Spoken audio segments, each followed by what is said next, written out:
soon start singing my mind. The early dawn, the shades of time.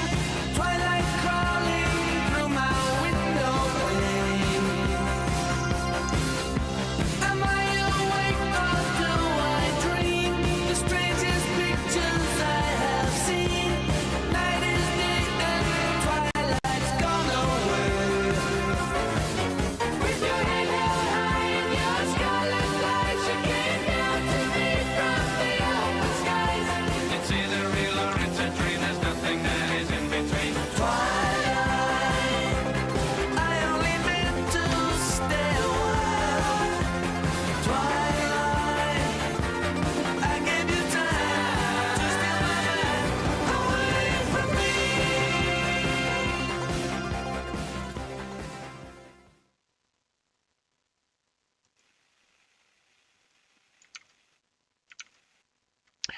Hello there, and welcome to the Second Life Book Club. My name is Draxtor Dupre. Our guest today is Charles Yu. He was here before, 4 years ago, or 3.5. Charles has published so far 2 excellent novels and 2 fantastic short story collections. Plus, he has written for TV shows, including Westworld, or so I'm told, because I don't watch TV. I have to say this. I'm contractually obligated to say this every time. Also, the YouTube folks who are watching, we have a little pre-roll, and the music today was from ELO from the fantastic album Time, the song Twilight. But let's welcome our guest today, Charles Yu. How are you? Hi. Thank you. I'm doing all right. I'm excited to be here. A little nervous because I'm disembodied. But you are embodied. We see you I as a am. body. That's You, true. I guess, yeah, you're right. yeah. Or do you want to But it's a shed this different body? experience. Would you I like? Are you don't. still okay with this particular body? No, I like this body. I guess you're right. I'm not disembodied. It's just for someone who isn't spending a lot of time as an avatar, I don't. It takes an extra level of, you know, mental projection or something I sort of feel like I'm in 2 places. Yes. It's pretty neat. Different Yeah. body, disemboweled. That's right. We've got witty people in the chat here. I'm not disemboweled, thankfully. And also, I think, I mean, compared to your, we'll talk about the novel How to Live Safely in a Science Fictional Universe, which I love so much, and compared to the character in that book, incidentally, also main protagonist, his name is Charles Yu, and he lives in a box. So I think that's Yes. maybe why. I mean, he doesn't live in a box. He spends a lot of time there. I think that's why the venue today kind of resembles a box. Um, That's neat. I was wondering when you said that earlier about box you built. I think that's very apt. A a lot of thought went into the environment here. A I lot can of tell. thought, and as you said, as you so kindly put it, you're not a shut-in like me and all the others here. I mean, what are we gonna do with our time other than building, making the box that we live in a little nicer? No, yeah. No, no, no By the offense. way, I'm I am teasing you because in the beginning of COVID, I did an interview with the Daily Telegraph. And the guy was asking me because Linden Lab, makers of Second Life, they connected me with the journalist, and they wanted to know because COVID lock-in, what people do, and then he asked me how much time I spent on average per week in Second Life, and I was working as a contractor for Linden Lab. I churned out like 5 videos per week, and I said to the guy, well, I don't know, 40 hours, 50 hours sometimes, and the journalist was like, oh my God. That is so sad. And I go, I don't know if that's sad. I mean, that's also my job. And there's people who spend 70, 80 hours at a job plus commuting. So, yeah. Yeah, right. That's I'm not being, I don't want to judge the judger, but it does seem kind of judgy. That was extremely judgy. So I don't think anybody here perceived you as judging at all. Uh, um, but having said that, let's judge, Charles. I don't know if you're ready because I just read your first book, Third Class Superhero, which came out in 2006 for the first time. I read all the other books, and I never read that one, and I'm completely blown away by it. And I'm judging it to be brilliant, but I don't know how you feel about your older work.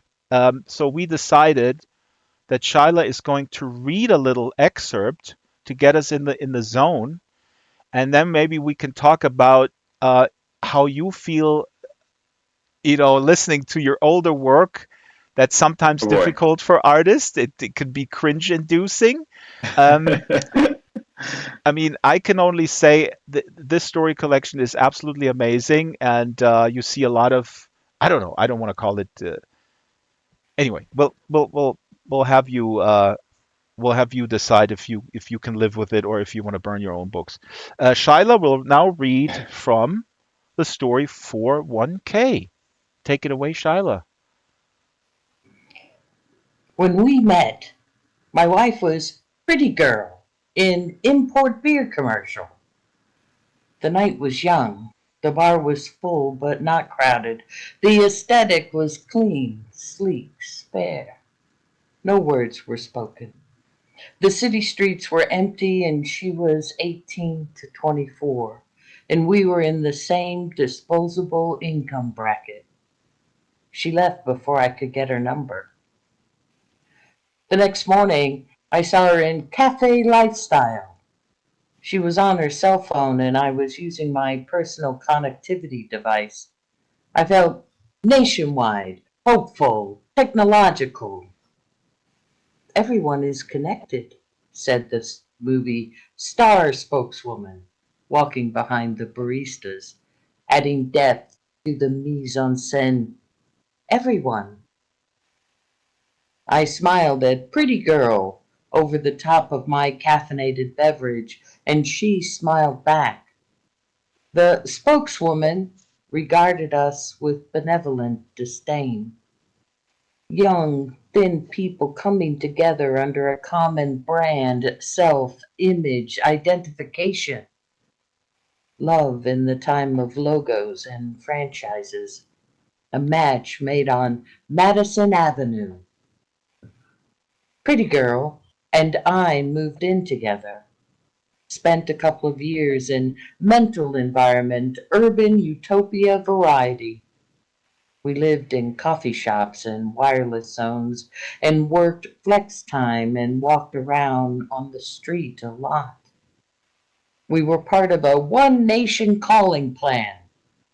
More pedestrians per square mile than anywhere else on earth, all neatly dressed. Pressed khakis for the men, vibrant sweater sets for the women, who were racially ambiguous and trim and non-threateningly smooth-faced, uniformly high cheekboned. Before long, we longed for the suburbs, longed for leather, safety, and comfort starting at under $32,000.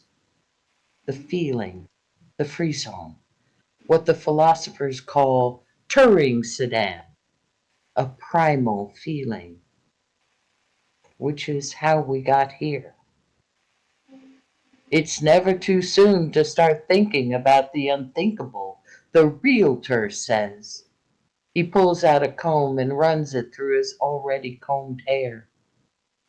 We don't need the good life. The pretty good life would be just fine. Nice neighborhood, I try to convince my wife. A quarter mile down, the street ends and turns into a windy, solitary road leading to nothingness. The realtor says that's normal for this part of car commercial. Life is about choices, the realtor says. It's a little existential for us, my wife says, popping a Euphorozil. I'm 32, or 52, or 42, I can't remember. Whichever one, I'm in it now, in for the duration, the long haul, the long slog, the big game, middle age.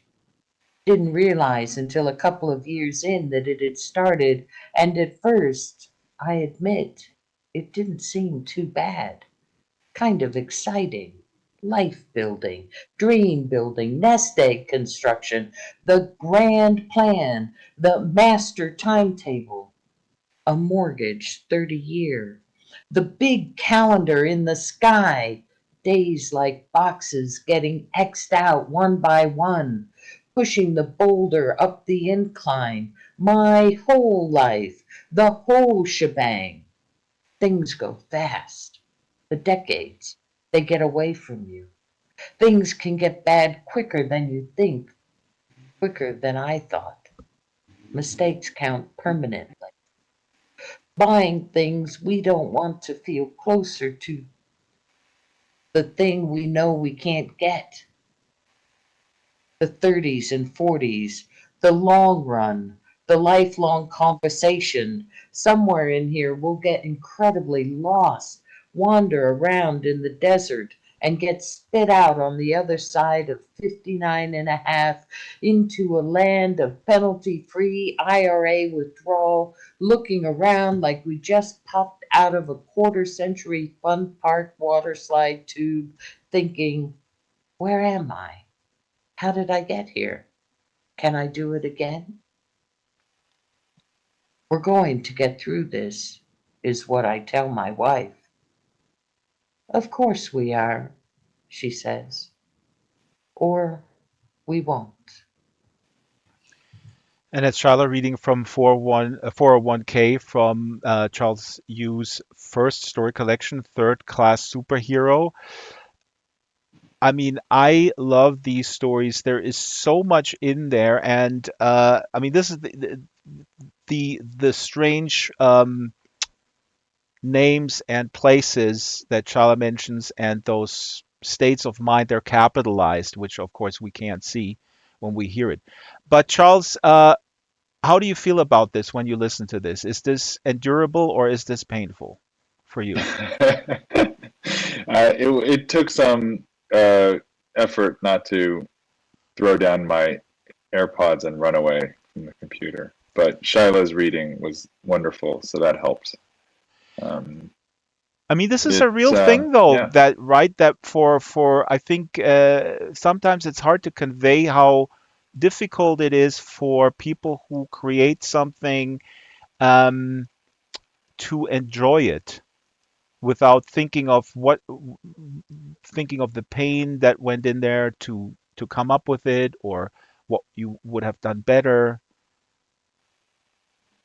yeah, it is a real thing. I mean, I don't know. You know, you would probably have a much bigger data set than I do about, you know, in terms of talking to writers and how they feel about it. But it sounds like, based on your comments so far, it seems, you know, somewhat widespread that people feel like it can be cringe-inducing to hear their own work, and like, where does that come from? You know, I think it comes from just knowing just the distance between which how it sounded in your head, or you know what you once imagined it could be, and then having it reduced to the actual words. Yeah.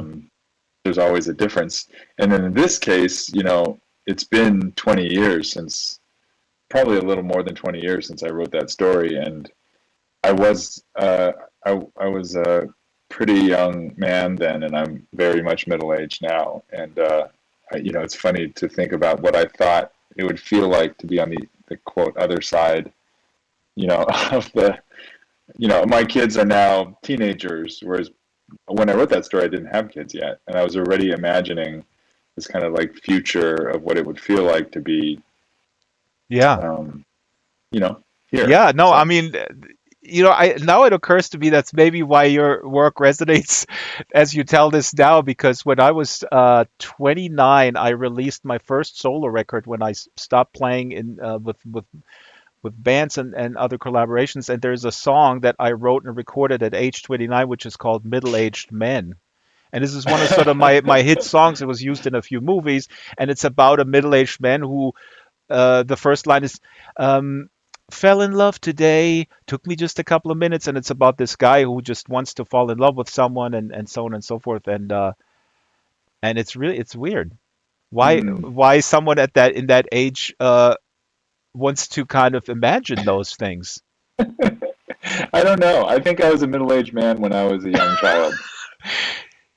Do you know James Lipton from Inside the Actors Studio?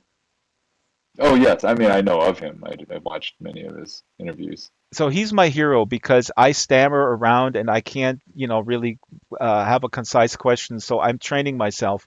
And now I'm going to ask you a James Lipton type question. Your parents, meaning, I mean, That's the question. yeah, I mean, you write a lot about, I don't want to reduce it to kind of dysfunctional communication, but there are communication issues that are very common in your stories. And in one book, you are the protagonist with your name, and your mother and your father in the book, the fictional parents, are somewhat problematic. I mean, I don't know if they're probably that's not the right word, but there are some things that I guess the question is your parents.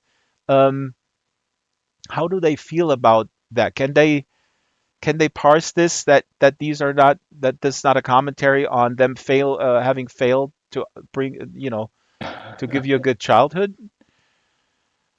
I hope so. Um, I don't know that they. I feel like there's always some. Despite my efforts to assure them that they were really good parents, and this is what it's like if you have a writer in your family. They're just going to air you know, air their own kind of. I don't want to say dirty laundry, but just what you'll get is what feels like confession or Right. working out of issues. Yeah, and it doesn't have to. It's not a reflection. It's certainly not a one-to-one reflection of anything. I love my parents dearly.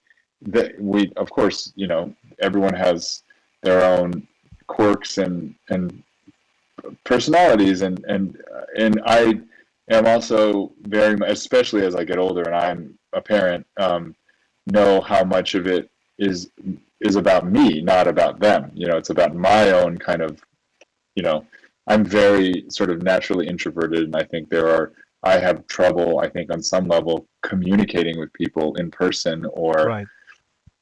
in real time.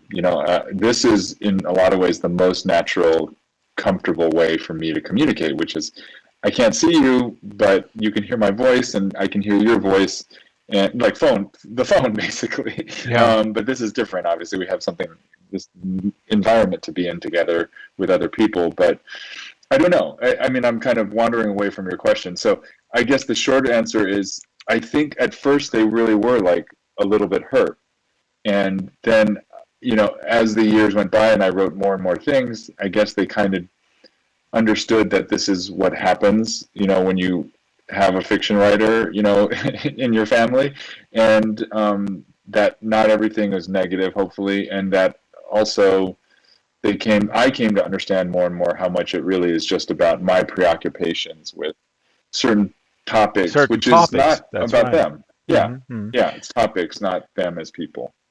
And of course, the characters are composites. But you're right. I mean, it's almost if you have a fiction writer in your family, it's like you're under constant surveillance. You got to be real careful, or something will end up a little tidbit in whatever character or a composite character. Yes. Yeah. Always be careful if you have a writer in your family or friend circle.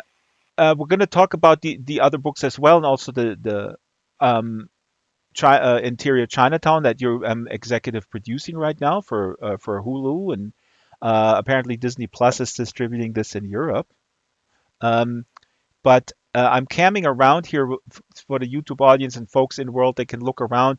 So I put all these decontextualized little snapshots from Third Class Superhero around. And speaking of parents, this one made my wife laugh and spit out her coffee. My mother is sitting in front of the computer, hands resting on the keyboard. Me. Okay, Ma, let's try to send an email. Who do you want to send it to? Silence as me realizes my mother has no friends. Ma, pretending not to realize the same thing. Myself. Me. Okay.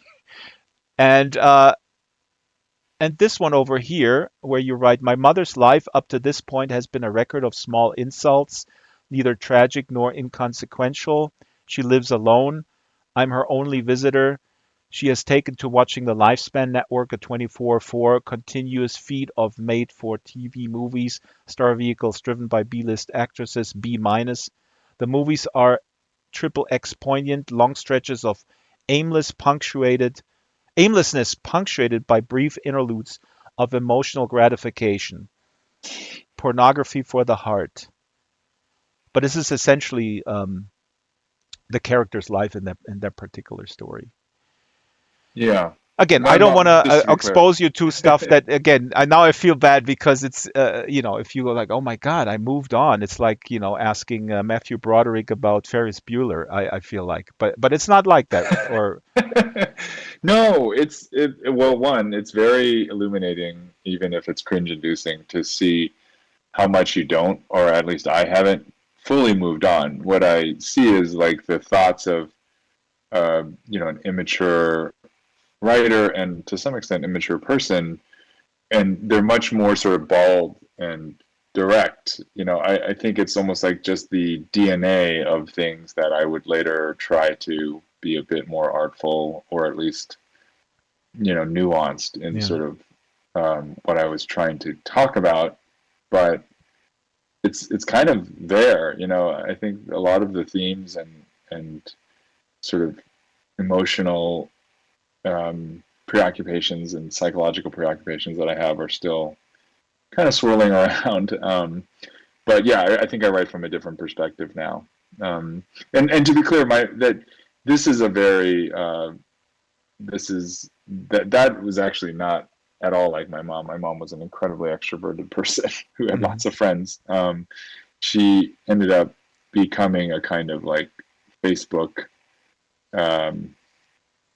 maven, where she could just reach out to anyone and everyone, and connected a lot of people actually, and got a lot of people interested in my books. She was like my number one fan and publicist. She's like, yeah, his books are great, but the mothers in this book are terrible. Um, Now, Yeah. I love all your work, but what really resonates, and I just reread it in preparation for the conversation today, How to Live Safely in a Science Fictional Universe. I am camming here it's on the table as an ebook, and then on the table I have the German translation, which is really good. And the German translation is called Handbuch für Zeitreisende, which is basically manual for time travelers. How would you describe what this book is about? The synopsis. Ooh. I would describe it as being about all the ways that we don't live in the present moment, Mm-hmm. and what it's like to try to, like the ways that we move through time throughout our lives, and Mm-hmm. how that kind of inability to stay fixed in the present, or stay anchored in the present moment, can lead us leads this character into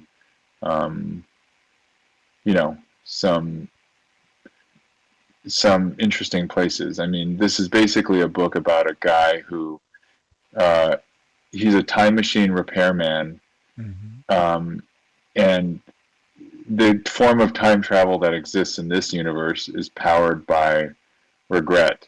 Mm-hmm. So he's basically he goes and he finds his people who are stranded next to their time machine, and he can't really help them because he just has to explain that you can't really do anything to change the past. And so he's more of kind of a therapist slash, emergency, escape hatch for people, so that if they get stranded in their own kind of memories, he can help them get out. And it's funny because, well, it's not funny, it's tragic because he himself may be able to help these people whose time machines are messed up or broken, or the clients tinkered with it, because he himself is also stuck in this loop of somewhat of the present, right? But very unfocused, and the way I decode it, he is just um, floating around, and it has to do with fear to make to commit to something, to doing something. Yeah, yeah, And that's that right. the way you, I mean, it's just it's brilliant. And it's funny, before you showed up, Valencia was here in the audience, and I said, spoiler alert, everybody is a time machine because we constantly travel in time. We constantly look at the past, oh, I should have done this, and we constantly think about the future. Oh my God, what's going to happen? And Valencia here in the audience says, I don't do that. I'm in the moment. It's like, okay, you got it. You solved it. That's awesome. But that's really what the book is about. Yeah.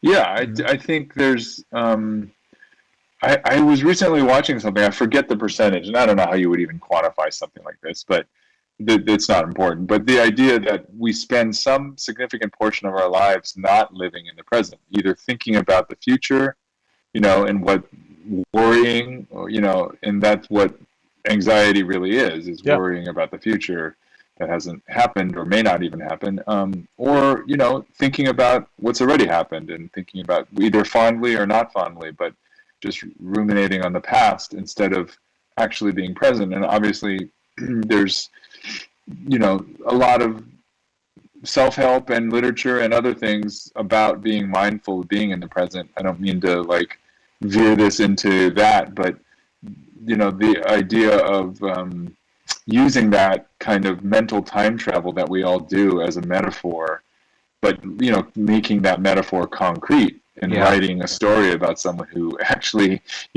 has to learn to kind of, who gets lost in that mental time travel and has to figure out how to get back to the present. That to me is just something that it was almost like a very personal exploration in a lot of ways, even though it's not strictly an autobiography. The main character does have the same name as the author, and that was also, to go back to your first question, quite a minefield to deal with in my personal life, because people, my family and friends, were asking, Are you okay? "This Do is how you I need, really feel." yeah, I mean, do you need you want to commit yourself to maybe go to a resort of sorts with good therapists available? Yeah. Yeah. No, I mean this metaphor and your story on I don't have that slide. I forgot about that. But on Scribed or now Everand, that book subscription service. They have ebooks and Right. audiobooks, and you did a wonderful short story. The what's it called? The Last Girl on Earth, right? No, the only living girl on Earth. Yes. And it's all you're doing something similar where the roller coaster ride is just it's just brilliant as a metaphor for life. And I listened to that, and I was so blown away. And I was this was one of those things where I was like, has is Charles the first person who thought of this brilliant using the roller coaster at a amusement park, and tying this to the two stages in sort of a quote unquote normal life of teenage angst, becoming parents, getting a job, going and get midlife crisis, etc. Um, I don't know. Do you think about this? Oh my God, I got this idea. Oh my God, maybe 50 other people had that before me. I do. I mean, I can tell you my influences for that story specifically. Um, One was, I don't know how many people are in the U.S. here, or if this game was international at all, but the Game of Life, the board game, if anyone played that, Ah, the, um, it you had this little plastic piece that had tiny holes, and you would take a little peg, those pink pegs for girls mhm. and blue pegs for boys. Wow, Uh, that's really, I mean, it's incredible that kind of range of expression. I'm wonderful. you'd, you'd stick the peg in, that's the car, and then you would travel around life. But it left an impression on me. I mean, I played it when I was a little kid. This is a Hmm. game I played in the 80s. And then there's an incredible short story called Flying by Stephen Dixon, who it gave me this sense of like, I guess, freedom in this in that you're dropped immediately into the metaphor of a father and a daughter, and Hmm. they're communicating, and they're just, without any real explanation, you're just kind of 30,000 feet flying, Hmm. and they're having what feels like a very, heightened, important conversation emotionally.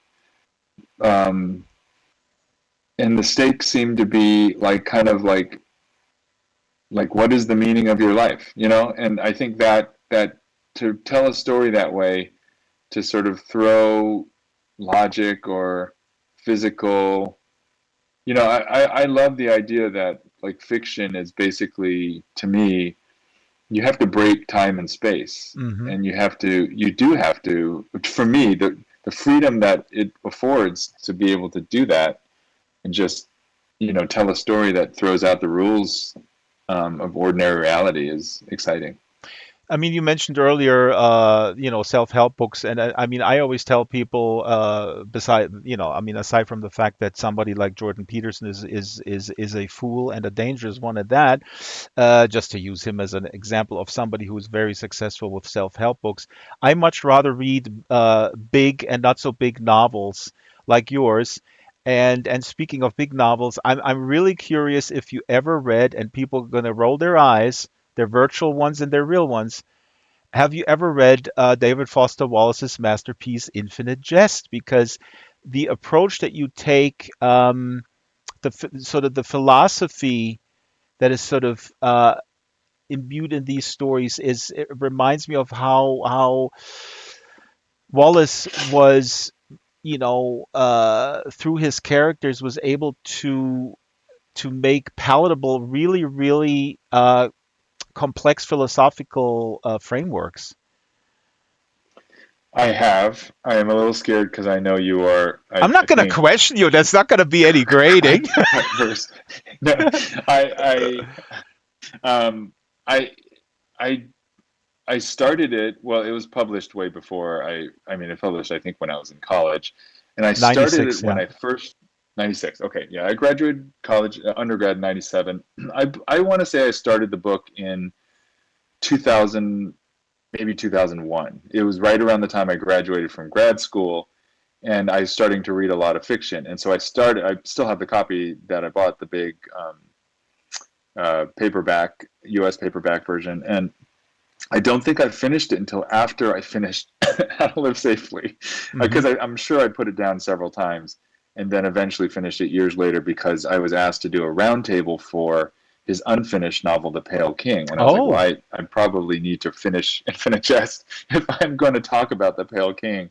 And, I honestly, I'll be candid, I love his nonfiction much more than I enjoy most of his fiction. hmm. But I do see, I don't know if I see parallel. I mean, I wouldn't even presume to compare myself to Foster Wallace, but like I mean, certainly with like the idea of corporatized time and space is one thing. I wonder if that had some influence early on in me thinking about, in my book, for people that don't know, um, Time Warner basically owns a small universe. Right. Universes are corporatized instead of just years. Ah, see, I didn't even catch up. Ah, that's where you stole it from. I understand. Now, I mean, no, I'm joking, Maybe. but that's interesting because I find more, and again, I really don't want to spend too much time on this. What I found the parallels is what he taught, how he explores the self. Really, that conundrum of who am I, who do I want to be, who am I in relation to the world, um, and is I don't know. I mean, this is the basic question of everything, I guess.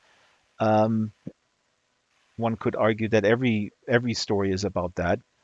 But yeah, I For don't know. me, yeah, it comes down to that. He's obviously a very expansive writer, and I tend to be the opposite. I throw away a lot and end up with something always way shorter than I thought it was going to be. That whole How to Live Safely in a Science Fictional Universe is about 50,000 words. I think Infinite Jest is probably 20 times that. I don't know. Is it a million words? Maybe not a million. 981 pages and 300 pages Oh, footnotes. okay. I mean, if you have time, I mean, For a I million. encourage you to read it again because I think it's more timely than ever as it explores again, the entertainment addiction aspect, and it kind of provides in a way a weird recipe to heal yourself in that sense if you embark on that. But anyway, we're spending too much time on Infinite Jest, which I just read like 10 years ago. Uh, and I can't read his nonfiction because Infinite Jest looms so large. Whenever I read his nonfiction, it's like, yeah, that's fine. But those thoughts he explored with his characters much better than in that dry nonfiction setting. Um, Interesting. Now, Interior Chinatown. I'm gonna do my James Lipton. Um, Okay. Interior Chinatown. Synopsis? Synopsis.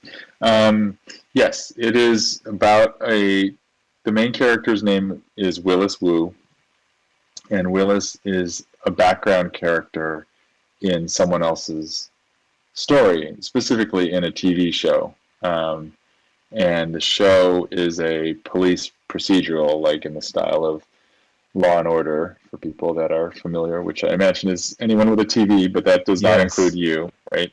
Well, I am familiar. But I you know what a when police show Oh is. yes. Oh, I'm also familiar with Law and Order. My wife is addicted to it, unfortunately. Oh. Yeah. Still, I know. I mean, I think it will survive our civilization. It will be an Absolutely. artifact that we will have. Absolutely. When the aliens come down and they see the artifacts, they go like, "Wow, this is the most important thing." Infinite Jest, they Yeah. will trample on. They will go like, "What the heck is this?" And then they will find the entire, including all spin-offs of Law and Order. Yeah. So and then Interior Chinatown, the main character is in that, and he aspires to greatness, which is something He great. aspires to sort of greatness. I mean, he aspires to be Kung Fu guy. And again, this is capitalized.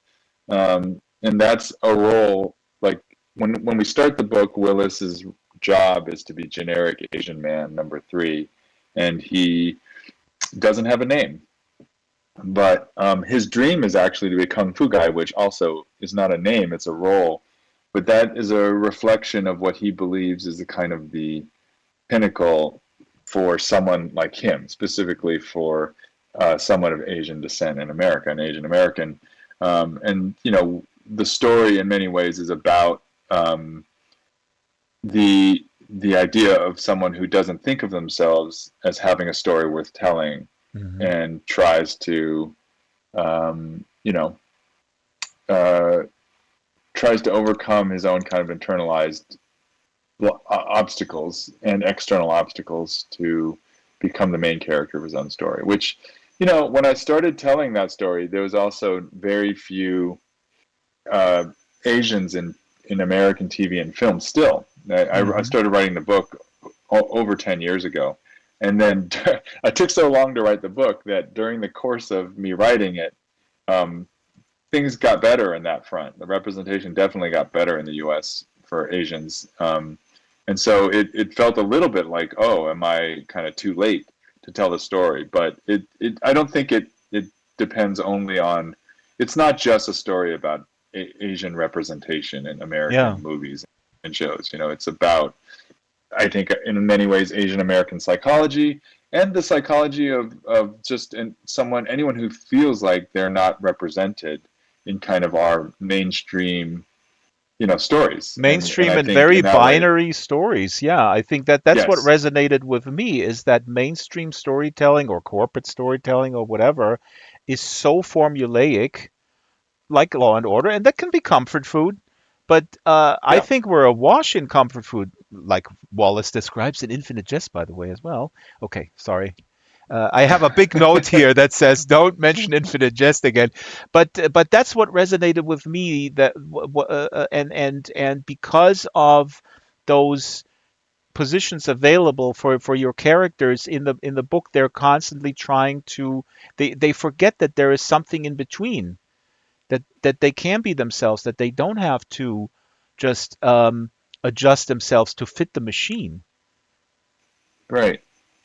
Yes. Or it's Yeah, I at think least that's beautifully worthwhile. said. It's at least a worthwhile pursuit if it leads to success, or if it leads to monetary fulfillment. That's another question, but it's worth it to pursuing that. I that's the aspiration. Yeah. I think that you said that well put. Now, Interior Chinatown. Now you are the showrunner for this. This is being produced by Hulu and distributed by Hulu and Disney Plus. I don't know the specifics. What how Yes, that's how right. how is your experience with this? It's it's been like life changing in many ways. It's a lot of work to make a show. I've learned firsthand. I I'm the head writer basically. So I hired a bunch of writers. We wrote a bunch of scripts, and then when we filmed it, I was the one overseeing it as the showrunner, and basically the lead executive producer creatively, and that's um, it's like it's incredible. It's to actually get to tell a story on such a big platform, but it's also really hard because translating such a meta, slippery concept as I think the book depends on, which is that Willis kind of lives in this ambiguous reality. You don't really Mhm. know if he's in a real show or not.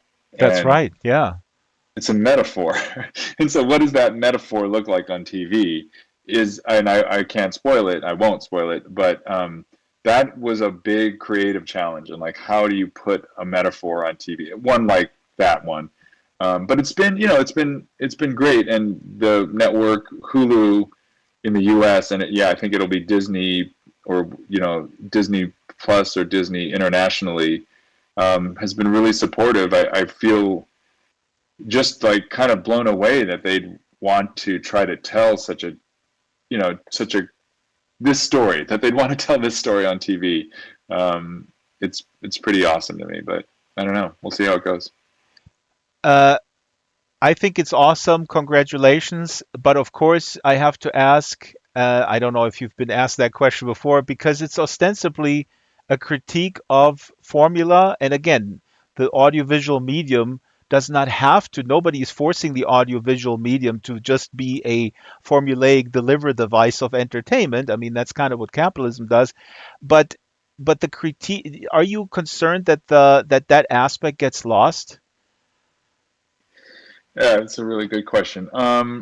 I am trying to tackle that head on in the story to some extent. So, but yes, I think that's a big concern is, can a medium like this, when you're trying to reach a bigger audience, um, can you actually um, can it accommodate this much sort of like ambiguity, or ambivalence about certain things like a formula? Can you critique the medium while you're in the medium? Yeah.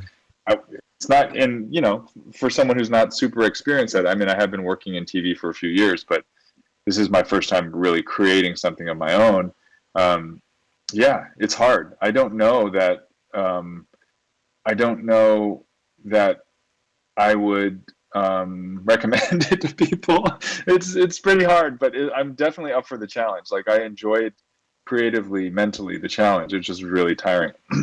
I also want to note that Valencia is asking when will it be released. It will be later this year. I am not sure what the exact date is, but it may be, I would say, towards the end of the year. So it'll be a little bit.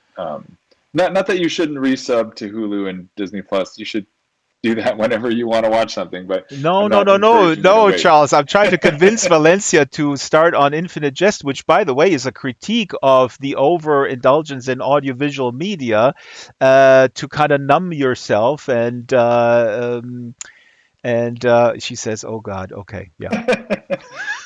Moon is Moon is saying it has to be self-referential. That is a good point. That is also really hard to do. Like, how do you be self-referential? I will say that I think me and the other people that I worked with are trying to thread that needle.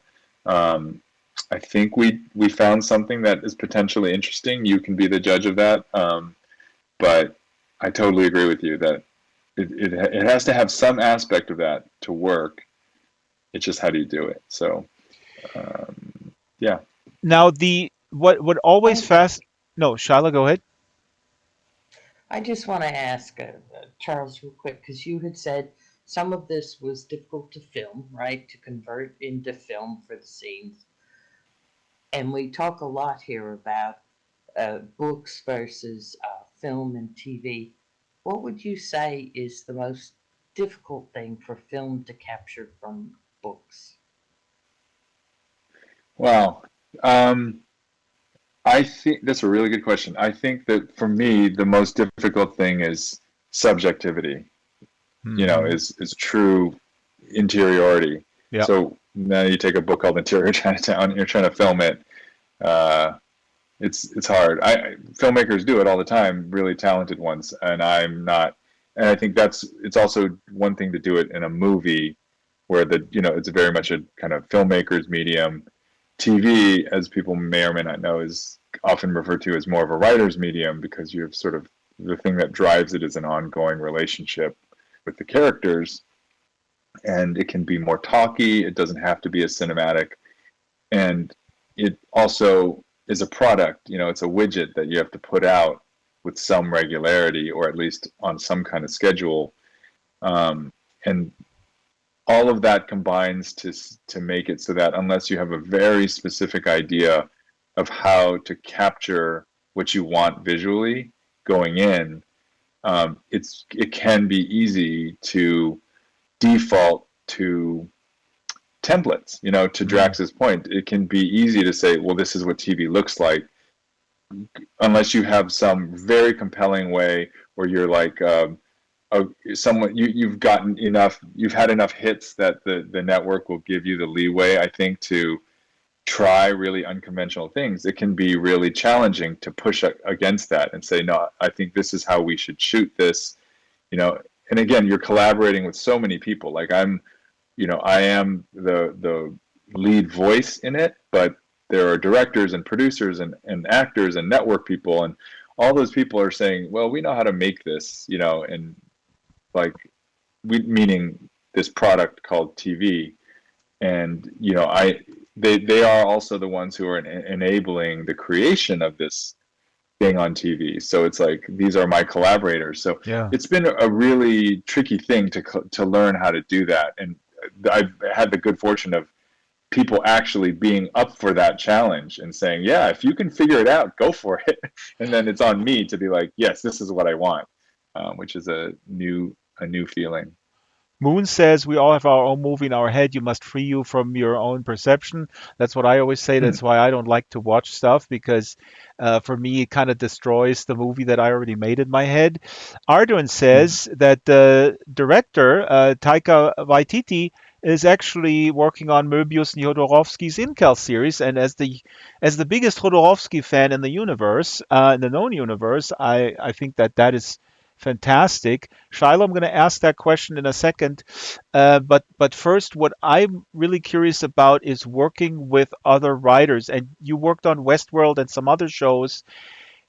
Writing is this solitary thing. This is what I'm so fascinated about, as someone who also, I guess, likes to work alone. But I've also played in bands. I did bigger projects with orchestras. And can you describe a little bit the writer's room situation, maybe in this context, or in Westworld context, and what do you prefer?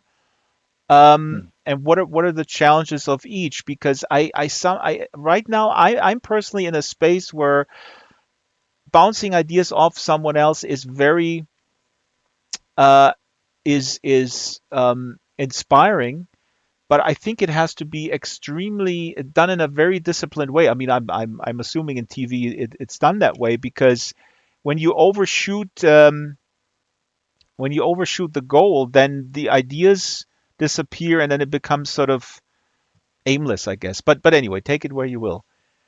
Yeah, well, I'll try not to be aimless, so steer me back if. But I think just roughly, my Westworld experience was a huge learning curve. It was my first job in TV. It was 10 years ago now, and I was hired onto the show by the showrunners Jonathan Nolan and Lisa Joy, who also recently created the show Fallout for Amazon. If people are fans of the games or the show, and so I was the lowest person on the in terms of experience, in terms of like on the totem pole in that room, and I had to sort of understand kind of how these rooms work, and it was that room was in person as they all were back then. This was way before Zoom rooms became a thing, and so basically I was thrown into the deep end, and a bunch of people who had all been in writers' rooms before. Kind of had to show me the ropes, and I was this novelist who was coming in and didn't know sort of how to pitch or how TV gets assembled, step by step. And there is a kind of process to it, like to the sausage being made. And then fast forward 8 years after Taika Waititi, signed on to direct the pilot, we opened a writer's room because the network was like, great, we like the pilot. They were very excited about Taika. And so we got to open a writer's room, meaning we'd be writing all the scripts for our season. And so that was early 2022, and that was all on Zoom. Uh-huh. It's a very different process, yeah, but the same overall process creatively, but it was different. Zoom has its own kind of, there's latency, and there's just kind of the flow of the conversation changes if you're just not able to hear without that kind of, like, people don't step on each other as much over Zoom, right? Because Yeah. they're waiting. And so it does change the nature. But I mean, I'd say generally it works just fine. And it's much more convenient because you don't have to commute. But yeah, I mean, the process in a nutshell is you come up together as a group with the outline of the season, and you talk about the story in sort of very broad strokes to start with. You talk about the characters' arcs, their kind of emotional and psychological and plot journeys in broad strokes, and then as you kind of get the overall shape of that season-long outline, you start to think about, okay, how would this divide up into episodes? And then eventually you get more and more granular. So that in a nutshell.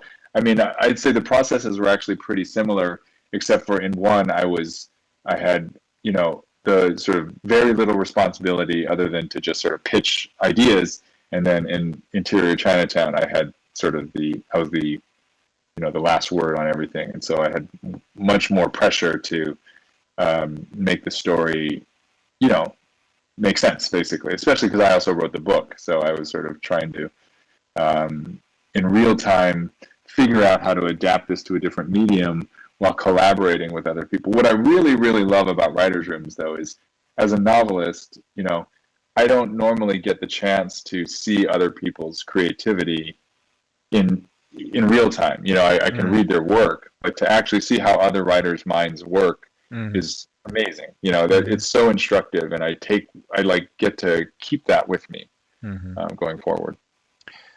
That's awesome. Is there a with the current team now with Interior Chinatown, do you have the feeling that people are cautious to not I guess, I don't know if offend is the right word, but they want to be cautious because you are the writer of the book. Do you get that sense sometimes? And if so, how do you, as the guy who runs that thing, how do you create an atmosphere where people are, where you signal that they're allowed to, to criticize you? Maybe even like, yeah, in the book, I like it, but there is something that is really not good. I don't know, something like that. Yeah, that's a good question. I would probably be the last to know if people were tiptoeing. I think in general, my inclination is I should take the lead on that. That's the main way to do it, is to say, look, these things are on the table. I don't think, this is a straightforward adaptation. And even if I have a very clear vision, I really do invite your ideas. And I think we created a culture and atmosphere where people feel comfortable sharing that. Of course, yeah, I think on some level there's always going to be a natural hesitation if you are talking directly to the person who wrote the book, versus where, if that book author, much more common, the book author is not. They may be somewhat involved in the process, Yeah, but they're mostly not it's usually not in the really room. exactly. They sell the rights Yeah, and then they sit at home and either like it or they don't. Or yeah, maybe they keep their mouth shut if they don't like it. Except for, of yeah. course, I have Michael no one to Ende, blame. who the famous story is Michael Ende, the never-ending story, which is just an amazing children's book, and everybody in Germany has grown up with the never-ending story. And I have offended many American friends my age, where they say, "Oh, the never-ending story is the best movie in my youth," and I go like, "No, that's total garbage." And Michael Ende, the author, kind of disavowed it. Anyway, I think it's an okay movie, and you have, it's important to a lot of people. So I think makes no sense to point out that the book is a million times more complex. And today you could make the never-ending story actually, as a series. Maybe somebody has the rights and is working on it. I don't know. Um, Probably. I want to put this up because Paul Auster is still one of my favorite writers. He passed away recently, and I pulled this from a documentary, and would like your take on it. Um, Here he says, writers are strange people. Um, I think we're all wounded in some way, he says. And then on this one, he says, this is from the documentary, I pulled those. Perfectly happy people don't need to be artists. How do you feel about that? Yeah, that sounds about right. Yeah. Yeah. I mean, I'm sure there are happy artists out there I somewhere, would but actually add that people who say that they're perfectly happy, I think they're lying to themselves. That's what I think. But yeah, yeah. And the thing that I guess I have come to learn is that, yeah, even when, like, the art's not going to make me happy. Not that I ever thought it yeah, was going to, but um, that there's limits even to what that's going to do for my, day to day kind of well being. that's right. Yeah. And I, you I, hand I thought some. before there might Yeah. have been.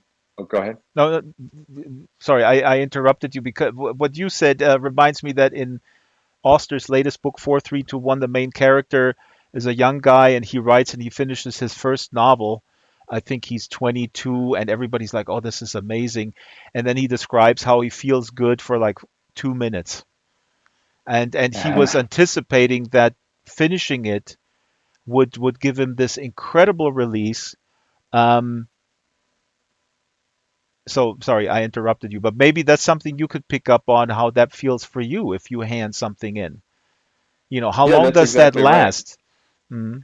Not nearly as long as you want it to. A tiny fraction of how long it took to produce it.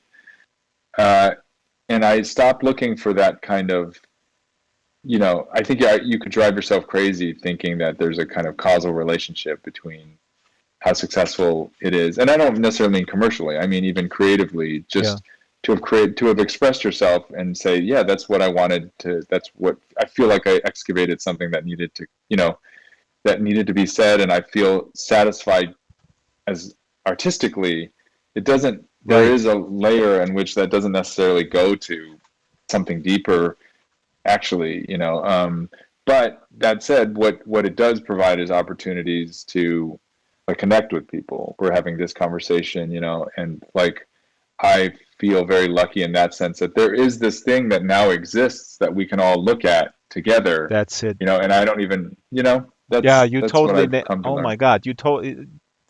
God, I interrupt people, and I have this James Lipton thing. Questions short, precise, no interrupting the guest. But you nailed it. Why people do it? It opens a conversation. You create something, and that becomes something to converse about with someone, Yeah.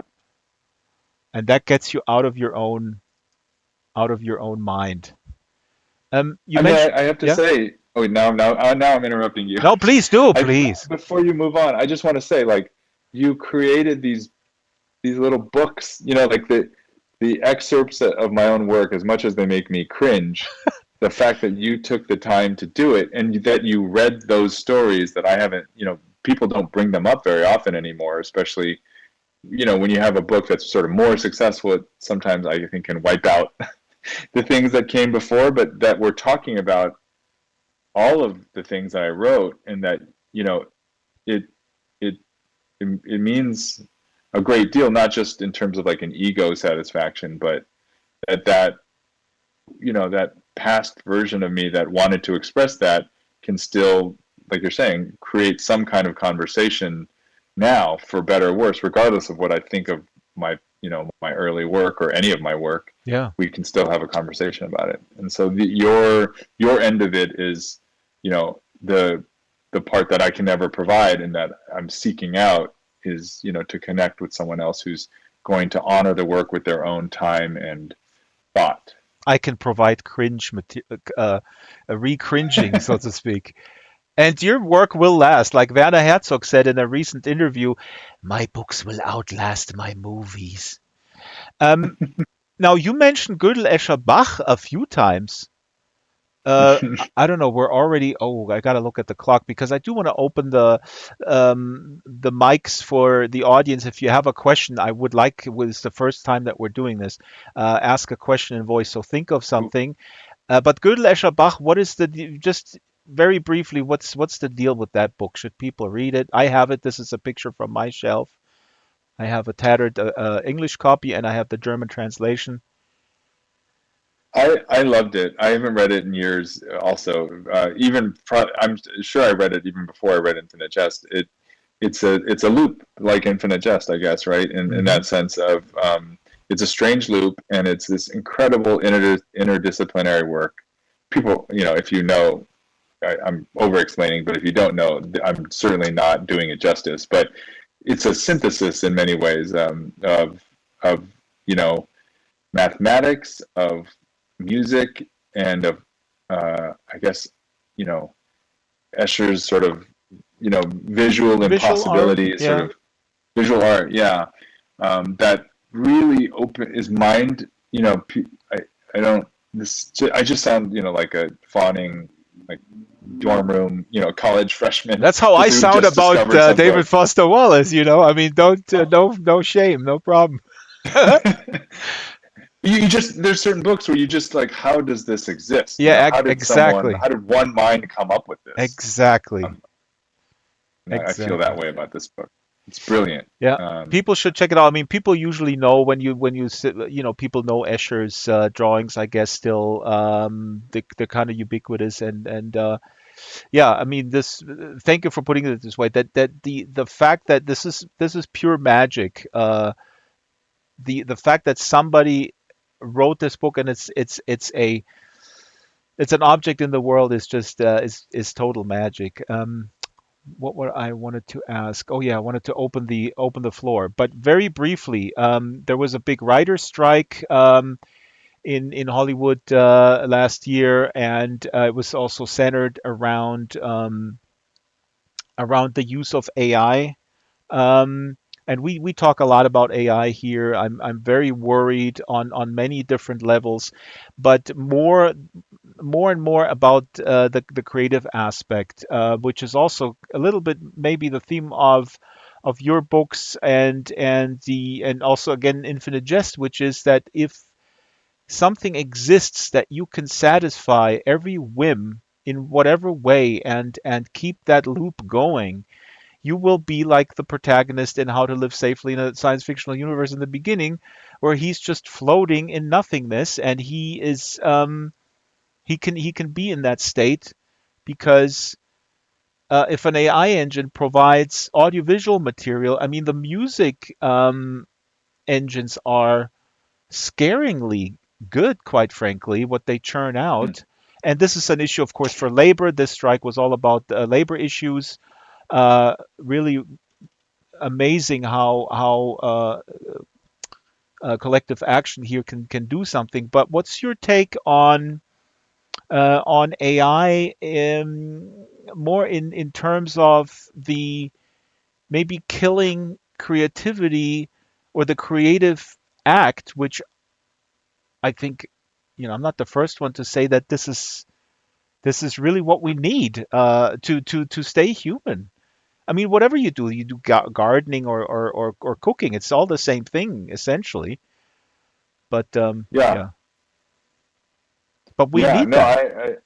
I think we absolutely need it. I think that I don't, have a particularly insightful take other than to repeat what you're saying is that it really worries me that not that it worries me how good it can be at copying certain aspects of, the product. That's what I meant by good. Um, I need to qualify that. It copies it, and I put in the music engine udo.com. I put in jazz rock from 70s style with nonsensical lyrics about poodles. I click the button, and 20 seconds later, I'm a big fan of progressive rock from the 70s. 30 seconds later, there was churned out a song that was like, I play this to 10 of my music professional friends, and they would think like, yeah, this is some sort of King Crimson that was never released or something. I mean, it was scary, the same, yeah, and but it's people not I'm sure new. saw It's just, this. yeah. Go ahead. No, yeah, it's not new. Exactly. The images that, that were released by Sora, Sora, a few yeah, months ago, yeah. it's incredible. It can be awe-inspiring even, and I don't doubt that someone's out there feeding prompts and creating. Well, I've read about some of these efforts, to like create something basically that way, right? To say if I feed a bunch of prompts in, I can get out a series of moving images that I can then edit to and shape to be a movie. hmm Um, and You and can I live don't in doubt your that own movie. You could live in you your own loop nonstop. You would can. never have to get out of it. Yeah, but I don't. What I don't know is what I think is won't there always be um, certain parts of our experience or even just the initial impulse to want to create something isn't there if it's being created purely by an AI or if it's being created cynically to simulate something that people are going to basically recognize as something that they've seen before and therefore just say accept, okay, that's an acceptable substitute, and you lose the difference. You lose the ability to distinguish between the real thing and the simulation when the difference becomes so negligible visually and hmm aesthetically. But there is something. I do think there's something lost. Smarter people than I will probably articulate that, but I do worry that it's never gonna that we could flood the market and or teach everyone to just get comfortable with the substitute, and I then you think drive that's out a bunch of exactly. people that make it. I think that's the danger. And again, there's a huge labor issue here, but also I'm again this may be I might sound really cynical. I'm not cynical about mankind, but I don't know if people will rebel against it like a lot of my friends say. Oh, people will just reject it because people want to have an authentic art experience, and then I look at my dad, and my dad is a wonderful person, but he listens to the commercial classical station. And I, as a classically trained musician, to me, this is the worst. The commercial classic station is the absolute worst, where they play like, let's listen to a little bit of Bach, but only like, 30 seconds or a minute here and there. And it's just all elevator music for sort of, and a middle class person would scoff at elevator music, but then they would listen to classical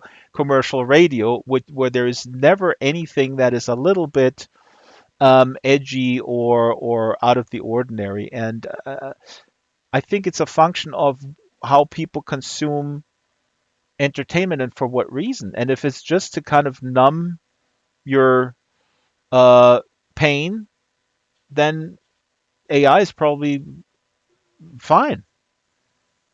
Right. I don't know. Yeah. A roller coaster. Yeah. If you want a roller coaster that is loud and sometimes makes you cry with a bunch of violins, you push the button. Oh, nobody's crying. Okay, let's bring up the violins. Yeah. Anyway, I sound like an old cynical dude. Terrible. No, I'm following. Yep. I have ideas about this, Drax, but I just want to say, I think the bigger thing is it's not what I'm satisfied with as a viewer. It's really about the whole creative process of the brain, to me, getting clogged. Mm-hmm. Mm-hmm. And I don't know how you see it, Charles, but to me, um, I I don't know. People compare this to different things like technology, and I haven't seen technology really save us much. Um, but when you think of climate change, and I worry about managing it. Shiloh, the best podcast is Tech Won't Save Us with Paris Marx. Now, real quick, and then we have a few minutes for questions. Now, Shiloh and I, in preparation for the show before yours, Charles, we put into JetGPT the question, who is Shiloh the Super Gecko? And JetGPT says Shiloh the Super Gecko is a fictional character from the children's book Shiloh the Super Gecko by Diane Lorang. The series follows the adventures of Shiloh, a gecko who discovers she has superpowers and uses them to help her friends and community. Shiloh is depicted as a brave and adventurous character who learns important lessons about friendship, kindness, and using her abilities for good. The books are aimed at young readers and often incorporate themes of teamwork, problem solving, and self-confidence. I say to Shiloh, really? And she goes, no. So we Google around. There is no such children's book series. The author exists, but she never wrote any books. This is the Google search. Results for Shiloh Super Gecko by Diane Loring. Looked on Goodreads, looked on Amazon. Then I confronted JetGPT and said, is it too late for me to point out that you lied about Shiloh the Super Gecko? JetGPT says, I apologize if there was any misunderstanding. As of my last update, there wasn't a widely recognized character named Shiloh the Super Gecko in children's literature. If such a character exists now or was created after my last update, I wouldn't have knowledge of it. If you have information about Shiloh, I'd love to hear more about it. Anyway, this is completely off topic, but I thought I'd put that in there. I mean, this is really, I've never experienced this, what they call the hallucination, but that's really what happened. It's insane. Yeah. And then that's out in the world, or that's it's out in the world, and nobody will follow up with the second question, because people go like, oh, Shiloh Super Gecko, that's cool. It's a children's series. They will shut down the computer and go like, yeah, that's cool, and then put that out in the world. But anyway, any questions for Charles? We're running out of time. Who has questions? And just start talking. We're using voice. Open your voice channel. Don't be shy. Arjun earlier said, when Charles was talking about how to live safely in science fictional universe is about a time machine repairman, Arjun said he was a pose ball repairman. That's just for Second Lifers know what that is, a pose ball. It's very funny. So let's see if Drax, somebody's I opening do their have- voice. Shiloh, go ahead. Okay, and I crashed when I would have copied it and everything, but when you're writing from an Asian American perspective and you're also producing a TV series, what kind of pushback do you have to deal with when you're writing about or creating new ideas of Asian American or Asian people, okay, as an ethnic identity, and you have to fight the stereotypes that exist in the movies and in other literature? How do you handle that? And then putting a Yeah, book that is about stereotypes on TV on top of it. yes. That's a really good question. I think two things came up, and I would say that I'm lucky enough to have been making this. I mean, it wouldn't have been purchased had things not shifted in a really big, meaningful way in the last, several years to even have this opportunity. So it's important, I think, to acknowledge, like at the outset, that the the the sensibility of people is they want to try to tell a story that hasn't been told, meaning this Asian American experience in this way.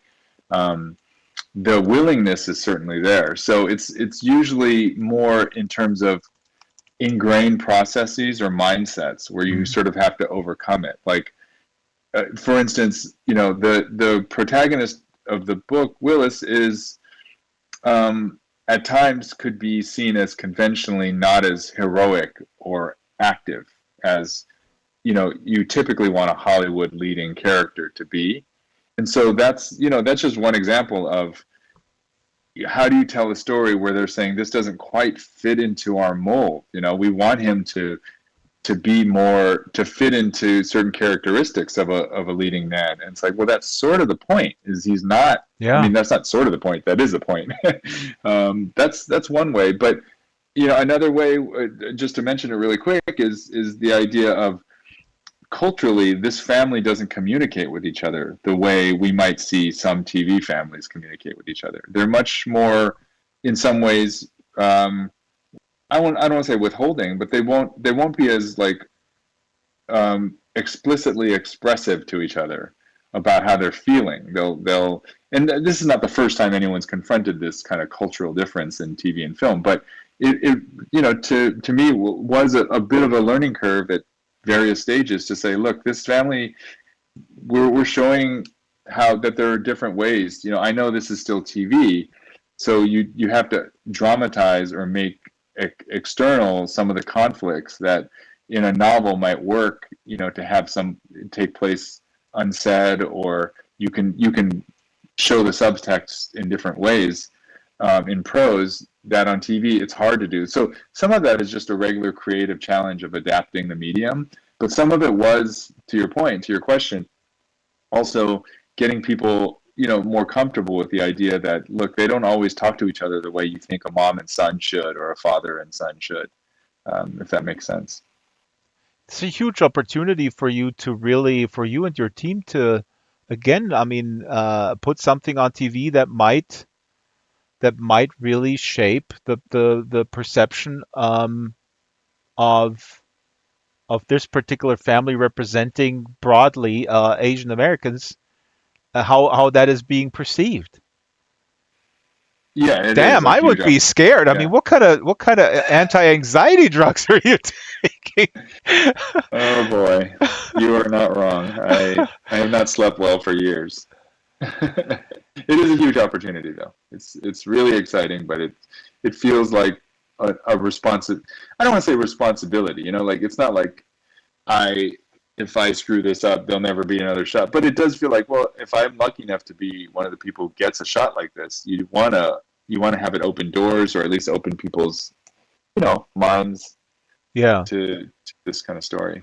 No, I mean, if it existing, I guess something that would calm me down is that versus the time when there was only 3 networks. I mean, the plus and the minus is, okay, if it's shit, it's going to be buried pretty quickly because there's so much content, and Yes. if it's good, then that's great. But in the olden days, if you had a high profile primetime family sitcom, it really shaped the culture, especially if it's a minority focused or has minority characters. I No, guess. that's exactly right. Yes, yeah. The difference is stark. This is nothing like, unless it becomes a phenomenon.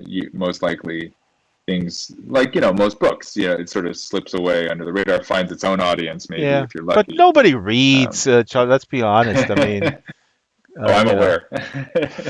Well, it. luckily, some people do. Otherwise, we wouldn't be having this. But yeah, I'm A aware. few minutes left. Nexus is asking the perennial question: what's the hardest part about writing a book? Um, are you writing a book right now?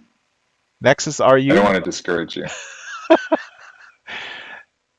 Is the hardest part to stay excited about an idea? I mean, there's this David Foster Wallace interview with Michael Silverblatt on Bookworm where he talks about if you write something of this massive scale to not abandon it because at some point you know you I mean you feel like that daily at some point what is the point of this? Is it really worth it? I guess is maybe that kind of the stamina question or Yeah, Wallace said that. yeah, I mean I'm really reducing it, but he said the bookworm interview is really good, and he said that with something of this length and this scope, it's just you go through a roller coaster nonstop. Is it worth it? Am I doing anything that is meaningful and whatnot? But yeah, I think that's so right. I think that's exactly, uh, and I think that can happen as early as page 20, yeah, and it can happen. My editor, Tim O'Connell, likes to say it. There's uh, I wish there were, I think he said it more in a pithier way, but that there's something that happens around page 150 for a lot of people. But I think ah, that's closer to maybe the spirit. It's like, it's around the place where you're like, can I sustain this? Why am I doing this? yeah, Does this matter? And there sustainment. is something that happens. Yeah. It's not the beginning, and because the beginning you have all this energy and you're still trying to figure out what you're writing, but it can happen after that first rush. It happened to me a few times during this book. It happens with everything longer, where you're just like, oh, like, what is this going to be? It's not exactly, it's no longer has the purity of that 15-page short story, where Exactly. there's a kind of unity, right? It's now this thing. It's really a matter of that kind of scope. Absolutely, it's with anything, with music or with anything, and that's really the thing. It's you're a long distance runner essentially, and I guess with television even it's a lot quicker, and you get quicker satisfaction. I mean, I worked in radio, and it was really thrilling to put a nice magazine show out every week, and you listen to it and you go like, yeah, it's not that great, but you know that next week you can do another one which is better, and then with a longer book you live with it, and then you put it out, and then you have to live with the cringe. There we go Yeah. again. Yes. Okay, we started with cringe and we're going to end it. Is there one more question? Anybody a question? Deb says, I used to read to my kids, now they read to me. That's awesome, Deb. That's how I want to live. And Moon says, I was in a bookstore today, it was packed with young folks. They were sitting, reading, and talking to each other. There may be hope. Yeah, yeah. I think it's Shyla. I'll So ask many one more questions today. question. Yeah, go ahead. Well, but my question is, you you do have a more active role in the filming of your books, and that's not common. How did that come to be for you? Hmm. Yeah, it came to be a little bit through luck and a little bit through a different kind of luck. uh, but because I had worked on Westworld and then several other shows um, as a writer, I had enough experience that when it came time to decide, well, who's going to be who's going to run the writer's room for this, um, normally they wouldn't consider the book author, and certainly not in as big a role as I got to have. So I think partly because I had TV experience, the the other part that I think really is really kind of being in the right place at the right time is that this show was greenlit at a time when, you know, so-called peak TV was still peaking. Good And I point. don't think now, yeah, I was very lucky in terms of timing, or for better or for worse. I would say 5 years earlier, or maybe if they were making this show today, if they would even make this show today, to be honest, I Yeah. don't know. It's a different climate, but they would probably look for someone who, despite me having some experience, might be even more, like much more experienced at making sure that, you know, everything kind of runs on time and on budget. I mean, I think our show did stay on the rails thanks to a lot of people collaborating and helping me. But yeah, that's basically the answer. Is I got lucky in terms of timing, and then I had worked some in TV, so it wasn't like totally ridiculous to let me drive the bus, but it was a little bit like, you know, yeah, it was a little bit. It's a little bit unusual. You don't hear of the book author getting to run the show literally very often. Well, Charles, you, author of fine books and showrunner for Interior Chinatown, thank you so much for coming back to Second Life. Maybe you'll come back once again when there's something new, and even if there is nothing new, who cares? This is a wonderful, inspiring conversation. Um, just amazing, and people should look into your work and pick up one or the other. I will forgive people if they don't purchase Infinite Jest right now, if they purchase a Charles Yu. As you know, Charles, I'm running a kind of a cult here, so people are complying. Deb says, by the way, I loved Westworld, says Deb. And Dex is saying, let me see, writing a book is you don't want to really know, even if this is a short fan fiction story, can be a roller coaster with real life. Dex, what kind of fan fiction? Type it in. You said that last time you were writing fan fiction. I think that's very cool. Nexus is saying it's important to teach kids to read books. In these times of TikTok and Instagram, they're losing the patience to keep concentrated. This is a whole other part of the story to discuss, which we will do in a couple weeks with the What Are You Reading program. So I'm going to wrap. Thank you, Charles. Thank you, audience in world and on YouTube. If you like to support the work, the tip jar for Shyla is right here. Shyla does a lot to help me prepare this show. Here's the tip jar right there. And if you like to support my general work and the documentary work, it's on Ko-fi, and that's linked in the description of the video and everywhere else. And let's see what is coming up next week. I already forgot what's next week. Oh boy. Oh, next week we have a fella by the name of Mike Drucker. He's a comedian and a writer. And where is my slide? Mike Drucker wrote a book about a video game. And the book is called Plumbers Don't Wear Ties. That's for real. You can look it up. So that's Mike Drucker. Next week, same time, 12 o'clock Pacific time. And I'm going to say goodbye. Goodbye, Charles. Goodbye, audience. Goodbye. And see you next week. Thank you so much. Yeah, thank you. We had fun.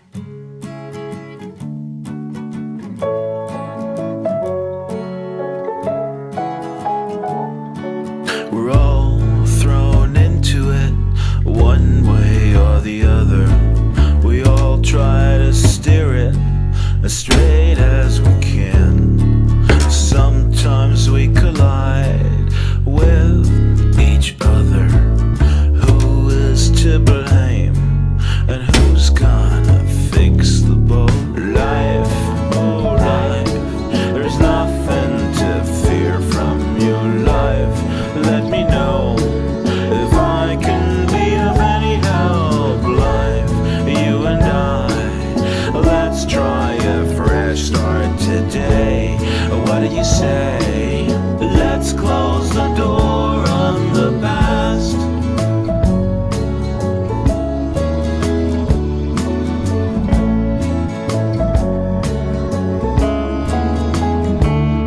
So we swim, and it is in so many ways just just a little trick to keep our heads above water. But now I'm not afraid anymore. Life, oh life, there's nothing